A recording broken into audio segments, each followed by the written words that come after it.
These are the solutions for the multiple choice questions 13 through 25 from the spring break packet. So this is number 13, and you should notice that this is implicit differentiation, and you know that because you have variables with different exponents. So that means every time you take the derivative of something with a y, you're going to add dy dx at the end. Okay, now I'm going to have a product rule.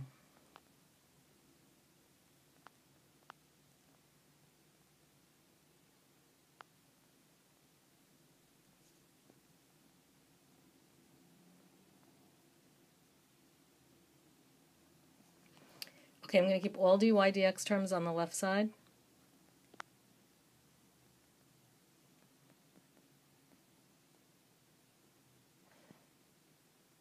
And move all non-dy dx terms to the other side. Factor out dy dx.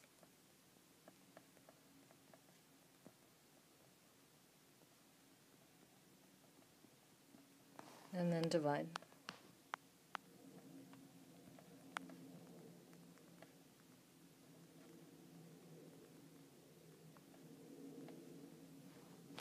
And so if you compare this to all the answers, this would give you choice A. They just factored out that negative on the top. Okay, let's move on to number 14.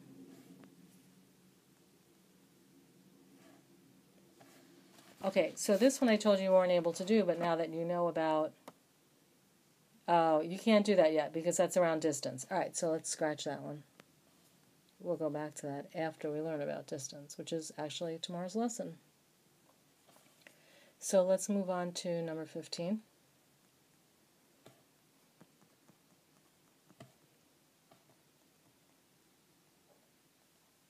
Okay, so this is saying the domain is all real numbers, such that what? And then you have to fill in that what. So remember, the domain is always the x values.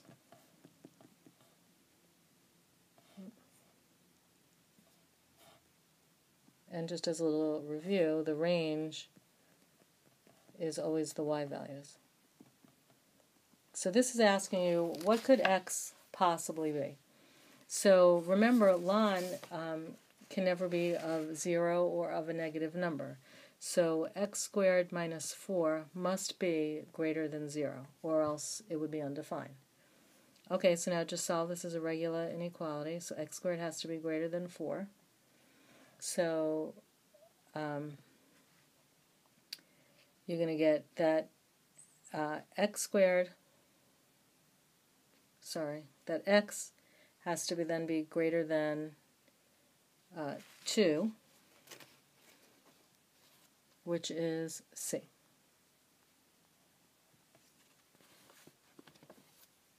Okay, and let's go to the next one. That was kind of easy. All right, number 16. Yeah, that one you can do.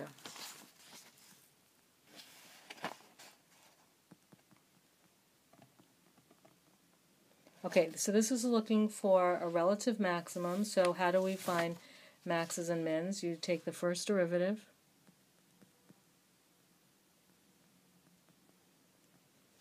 and then you set it equal to 0, and then you solve.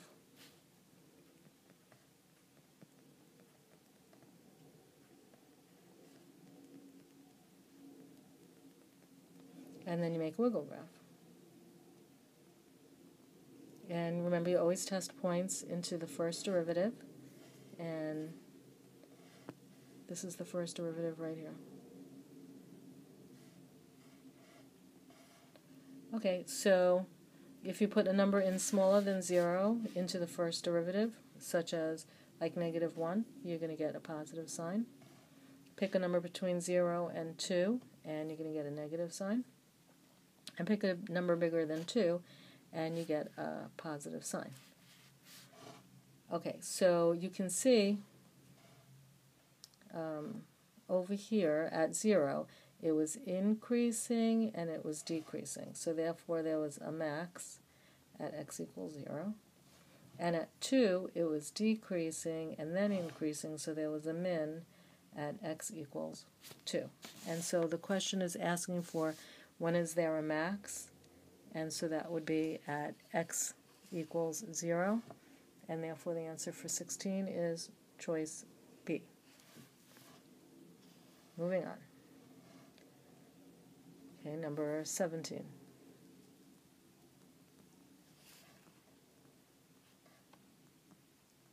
Okay, so I don't know if you remember, I had mentioned that sometimes they put things on the test that is not even part of the curriculum. This is one of those questions. You can only do this by using something called integration by parts, which you have not learned yet. So there's no way you would ever know how to do this.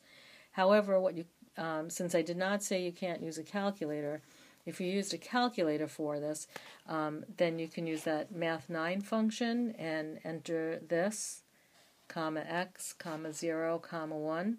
You'll get a value, and then you'll see which one of the choices matches that value, and the answer would have been C. And I know that sounds unfair, that they're giving you questions that you have no idea how to do, and I just don't know what to say about that.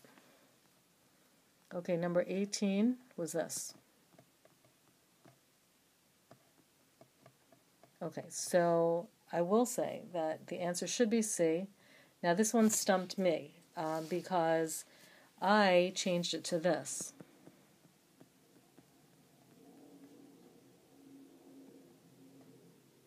And then I found the derivative, except that it wasn't matching any of those things, and I was like, "This, I know I'm right, something's wrong here."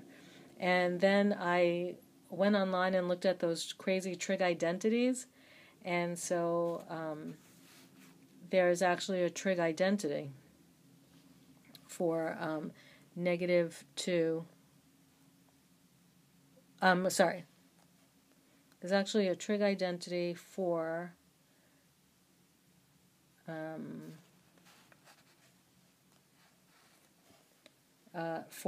cosine squared x minus sine squared x. That using a trig identity, that thing is equal to y equals cosine 2x. So if you don't remember your trig identities, then you wouldn't have known that, but let's just pretend that you did. So you'll get y prime equals negative sine of 2x times 2, which is just negative 2 sine 2x, and that was choice C. Now there's one other option if you get stuck and if you have extra time. What you could do is you could take this part right here, use the chain rule for both, and when you do, you're going to end up getting that y prime equals negative 4 cosine x sine x. Because it's multiple choice, what you could do is you could take some value for x and you can put it into the derivative, get an answer, and then take that same x value and put it into all the multiple choices and see which one matches. You might not be able to eliminate them all, but you might be able to eliminate some. So that's one way of kind of working around it. Okay, number 19 is one of these crazy problems that you don't even need calculus for, that every once in a while they just kind of throw on the test. So what I wrote, that was your given. That's what they're telling you is true. And then you have to find which one of these choices would also be true. So the answer for this is B, but I'll show you why. So first let me show you why A does not work. So you have to, just like a little review, if f of x equals, 3x squared, and I ask you to find f of 2, that means wherever there's an x, just put the 2. Okay, so I think everyone knows how to do that. Let's get that out of here. Okay, so this is saying, so for choice A, it's saying f of x equals x plus 1. Okay, so the first thing you're going to do is do the first piece, that's this one right here. Okay, so you're going to do f of x1. So wherever there's an x, you're going to replace it with x1. So you get x1 plus 1. So now that's what f of x1 equals. Then you're going to do f of x2. And you're going to replace it, and you're going to get x2 plus 1. So the original says to add those two things together, right? F of x1 plus f of x2. So if you add these together, you get x1 plus x2 plus 2. Okay, now that's supposed to equal this piece here. So if I look for f of x1 plus x2, and remember, I'm substituting it into here. I'm replacing my x with this part here. I get x1 plus x2 plus 1. These two things need to match. And do they match? No. And that's why A can't possibly be an answer. So I'm going to erase that. And now we're going to try B.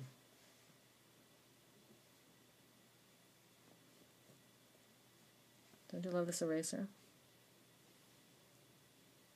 Hey Nicole, you said I'm never happy when I'm making these, but I'm happy erasing. Okay, so for B now, I'm looking for, oops, let me get rid of this. Okay, f of x equals 2x, so we have to see is that true. Okay, so first I'll do f of x1, and I get 2x1. Then I do f of x2, and I get 2x2.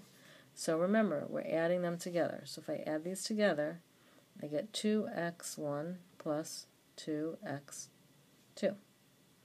Now, I'm going back to here and I'm going to see if that works. So I'm substituting that into here. It's going to give me 2 times x1 plus x2.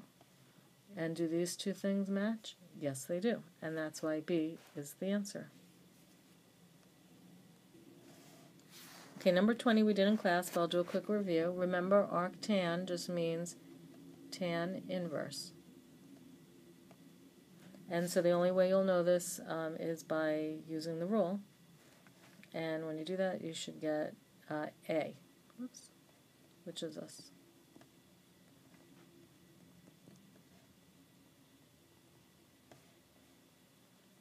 That was choice A. And watch this really cool thing. How do you like that? Except I can't get it to move over. Wait, let me see if I can do it here. Okay, well, you get the point that you can make a circle around these things somehow. Okay, that was number 20. Let's go to 21.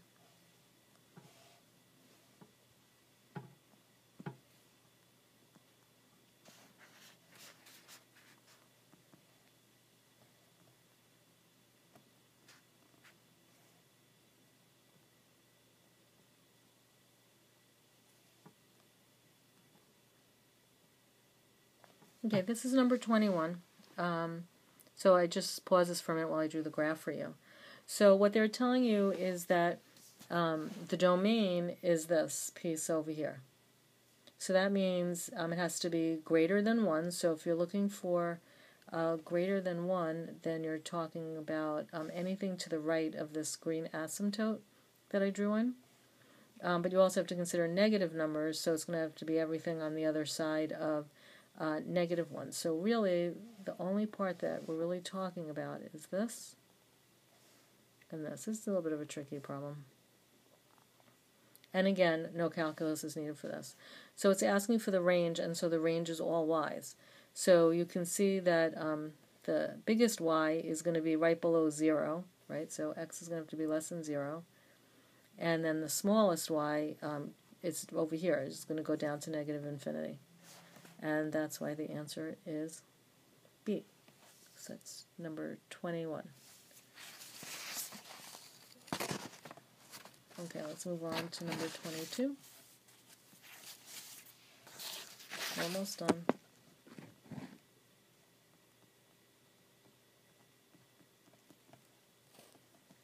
Okay, so this is 22. The answer for 22 was A. So the first thing that you'd want to do is to factor this.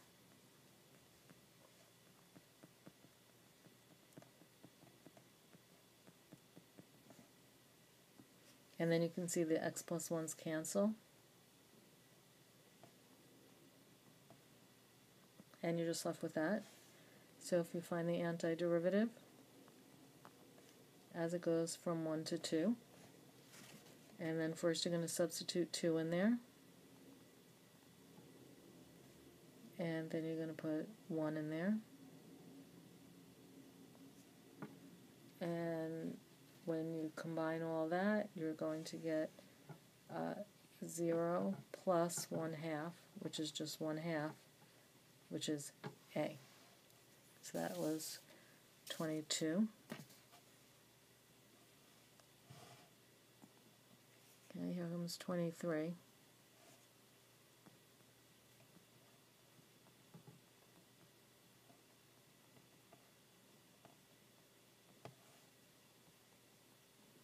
Okay, so for number 23, the answer was D. So you can skip this if you got it right. So the first thing you're going to want to do is changes to negative exponents.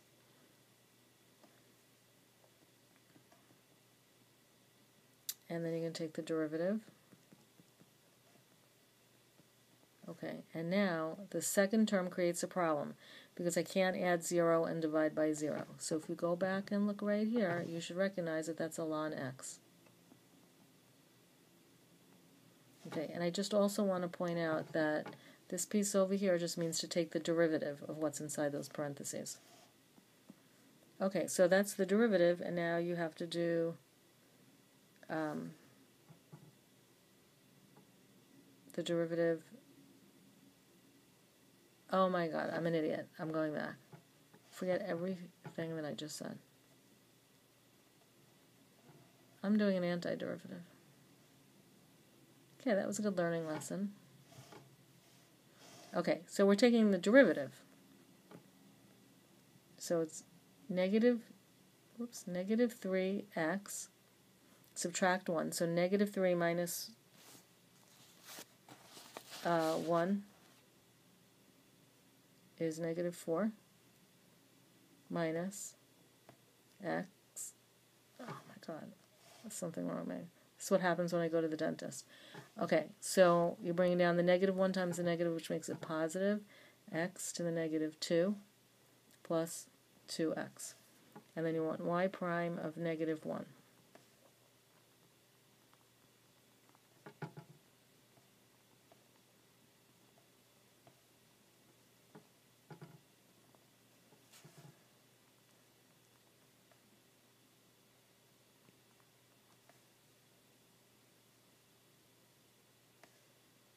So I just want to point out that negative 1 to the 4th is just going to be 1 over negative 1 to the 4th, but a negative 2, an even exponent will always give you a positive.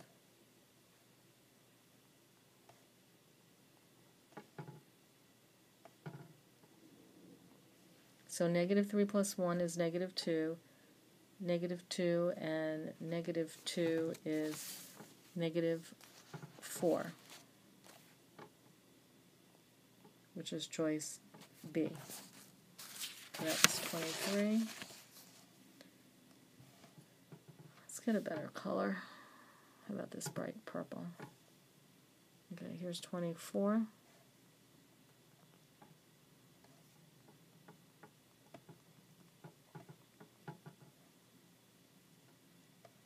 Okay, so this is everything that you know. This is a perfect example of that. You know this, you just don't know that you know it yet. Okay, so they're actually telling you what the answer is to this integral, and you have to figure out what does k have to be to make this true. So just do what you automatically would know. So first you're going to do the antiderivative of x to the 7th plus, now k is a constant, so if like k was 2, then the antiderivative would be 2x, so it's just going to be kx. As it goes from negative 2 to 2 has to equal 16. Okay, so first you're going to substitute in the 2.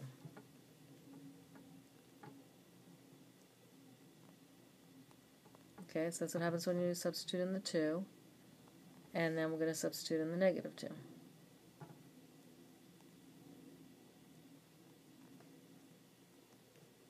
And again, that has to equal 16. Okay, so I'm actually not going to simplify anything right now. So I get this plus this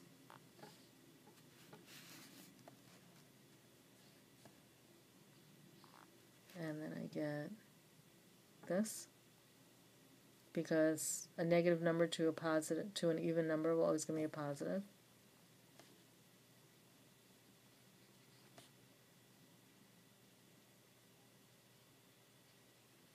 Okay, now I'm going to distribute this negative sign right here. So I'm going to work in a different color.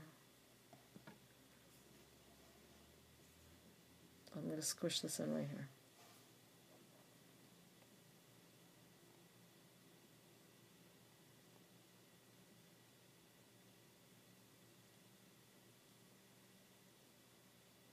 Okay, this is my left side, and that equals 16. But you can see that 2 to the 8th over 8 minus 2 to the 8th over 8, that's just going to cancel. And you're going to be left with 2k and 2k. That gives you 4k equals 16. So k equals 16 over 4. So k equals 4, which was D.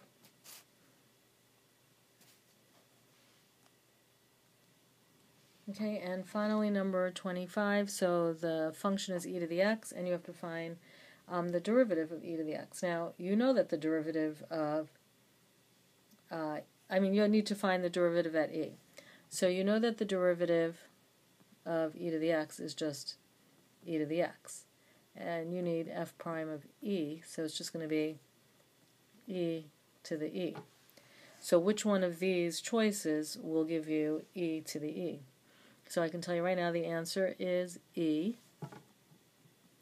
And hopefully you're recognizing that all of these things look like this.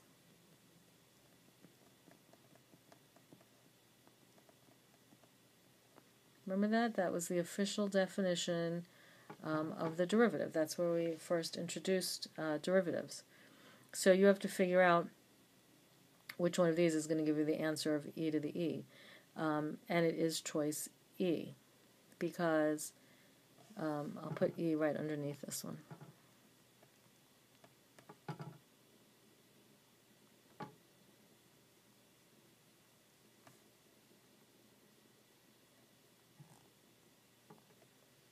So when you line them up right underneath each other, it's really easy to see that f of x